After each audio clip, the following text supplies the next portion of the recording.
കുട്ടനാട് സീറ്റുമായി ബന്ധപ്പെട്ട UDF-ൽ പൊട്ടിത്തെറി. കേരള കോൺഗ്രസ് ജോസഫ് ഭാഗത്തിനെതിരെ ആഞ്ഞടിച്ച കോൺഗ്രസ് നേതാവ് Anil boss. Kuttanad seat Kerala Congress Joseph ഭാഗത്തിൽ നിന്ന് കോൺഗ്രസ് ഏറ്റെടുക്കണമെന്ന് അനിൽ ബോസ് ആവശ്യപ്പെട്ടു. മത്സരിക്കാൻ സന്നദ്ധത അറിയിച്ച് അനിൽ ബോസ് നേതൃത്വത്തെ സമീപിക്കുകയും ചെയ്തു. ആദ്യം അദ്ദേഹത്തിൻ്റെ പ്രതികരണം.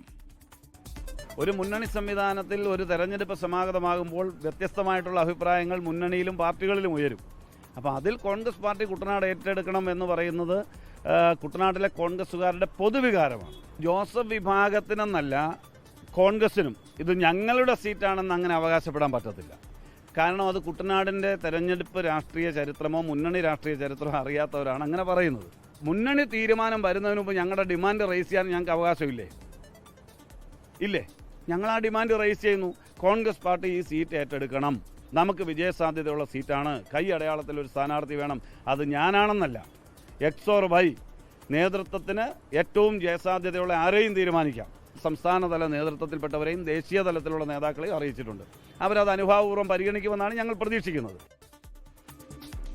കുട്ടനാട് സീറ്റിൽ കേരള കോൺഗ്രസ് ജോസഫ് വിഭാഗത്തിലെ റെജി ചെറിയാൻ സ്ഥാനാർത്ഥി എന്ന നിലയിൽ പ്രചാരണം തുടങ്ങിയിരുന്നു. കൂടുതൽ വിവരങ്ങളുമായി ആലപ്പുഴയിൽ നിന്ന് അശ്വിൻ പാലാഴി തത്സമയം ചേരുന്നു. Ashwin, good morning. പറയൂ Ashwin. Very good morning. Alappuzha ജില്ലയിൽ കുട്ടനാട് സംബന്ധിച്ച് തർക്കങ്ങൾ എല്ലാ തെരഞ്ഞെടുപ്പ് കാലത്തും ഉയരുന്നതാണ്. സമാനമായ രീതിയിൽ ഇക്കുറിയും അത് വന്നിരിക്കുകയാണ്. LDF-ൽ CPM സീറ്റ് ഏറ്റെടുക്കണമെന്ന വിവാദമായിരുന്നു ഉണ്ടായിരുന്നെങ്കിൽ അത് അവസാനിച്ചപ്പോൾ തന്നെ UDF-ൽ കോൺഗ്രസ് സീറ്റ് എടുക്കണമെന്ന വിവാദമാണ് ഇപ്പോൾ ഉയരുന്നത്. അനിൽ ബോസ് തന്നെ നേരിട്ട് രംഗത്തെത്തിയിരിക്കുകയാണ്. അനിൽ ബോസ് കോൺഗ്രസിൻ്റെ വക്താവായി ചാനൽ ചർച്ചകളിലൊക്കെ സജീവം നിൽക്കുന്ന ആളും കോൺഗ്രസിൻ്റെ ജില്ലയിലെ തന്നെ മുതിർന്ന നേതാക്കളിൽ ഒരാളുമാണ്. അനിൽ ബോസ് കുട്ടനാട് സീറ്റിൽ മത്സരിക്കാനുള്ള താല്പര്യം പ്രകടിപ്പിച്ചാണ് നിലവിൽ മുന്നിൽ വന്നിരിക്കുന്നത്. നേരത്തെ തന്നെ നേതൃത്വത്തെ അറിയിച്ചിരുന്നെങ്കിലും നിലവിൽ കേരള കോൺഗ്രസ് ജോസഫ് വിഭാഗത്തിൻ്റെ കയ്യിലിരിക്കുന്ന സീറ്റാണ്. ആ ഘടകകക്ഷിയിൽ നിന്ന് സീറ്റ് ഏറ്റെടുത്ത് കോൺഗ്രസ് നേതാക്കളെ മത്സരിപ്പിക്കാൻ ജില്ലാ നേതൃത്വവും സംസ്ഥാന നേതൃത്വവും തയ്യാറായിരുന്നില്ല. NCP-യെ കേരള കോൺഗ്രസ് ജോസഫ് വിഭാഗത്തെ പിണക്കാനും കോൺഗ്രസ് നേതൃത്വം തയ്യാറല്ല.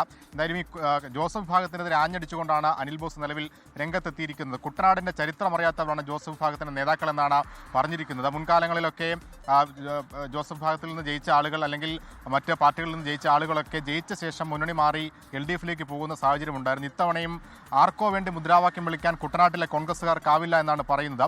40 വർഷത്തെ പ്രവർത്തന പരിചയമുണ്ട് തനിക്ക് കോൺഗ്രസിൽ. അതുകൊണ്ട് താൻ കുട്ടനാട്ടിൽ മത്സരിച്ചാൽ എന്താണ് പ്രശ്നം എന്ന ചോദ്യം കൂടി ഇതിനോടൊപ്പം ഉയർത്തുന്നുണ്ട് അനിൽ ബോസ്. ഇക്കാര്യം അറിയിച്ചുകൊണ്ട് ദേശീയ സംസ്ഥാന നേതൃത്വങ്ങളെ അനിൽ ബോസ് സമീപിച്ചിട്ടുമുണ്ട്. ഈ ഔദ്യോഗിക സ്ഥാനാർത്ഥി പ്രഖ്യാപനം നടത്തുന്നതിന് മുന്നേ എങ്ങനെയാണ് താനാണ് സ്ഥാനാർത്ഥി എന്ന് പറഞ്ഞ ഒരാൾക്ക് ഇവിടെ പ്രചരണം നടത്താനാകും? അതിൽ ദേശീയ നേതൃത്വം അടിയന്തരമായി ഇടപെടണം എന്നൊരു ആവശ്യം കൂടി നിലവിൽ നേതൃത്വം നൽകിയിരിക്കുന്ന പരാതിയിൽ അനിൽ ബോസ് ഉന്നയിച്ചിട്ടുണ്ട്. നമുക്കറിയാവുന്നതുപോലെ ആലപ്പുഴയിലെ പ്രമുഖ വ്യവസായം ജോസഫ് വിഭാഗത്തിൻ്റെ നേതാവുമായ റെജി ചെറിയാൻ ആലപ്പുഴയിൽ UDF സ്ഥാനാർത്ഥി എന്നുള്ള നിലയിൽ പ്രചരണങ്ങളൊക്കെ തുടങ്ങിയിരുന്നു. അത് വലിയ തോതിൽ ചർച്ചയാവുകയും ചെയ്തിരുന്നു. അതിനിടെയാണ് അനിൽ ബോസ് പരസ്യമായി തന്നെ എതിർപ്പറിയിച്ച് രംഗത്തെത്തിയിരിക്കുന്നത്. എന്തായാലും സീറ്റ് ഏറ്റെടുക്കില്ല എന്നൊരു ഉറപ്പ് അല്ലെങ്കിൽ എന്നൊരു വാക്ക് കോൺഗ്രസ് നേതാക്കളുടെ ഭാഗത്തുനിന്ന് പരസ്യമായി തന്നെ ഉണ്ടാവുകയും ചെയ്തിരുന്നു. ലോകത്തെവിടെയായാലും ഏത് സമയത്തും 24 വാർത്തകളും ഓഗ്മെന്റഡ് റിയാലിറ്റി പാക്കേജുകളും എക്സ്പ്ലെയിനറുകളും വിശദമായി കാണാൻ ഞങ്ങളുടെ YouTube ചാനൽ നിങ്ങൾക്ക് സബ്സ്ക്രൈബ് ചെയ്യാം.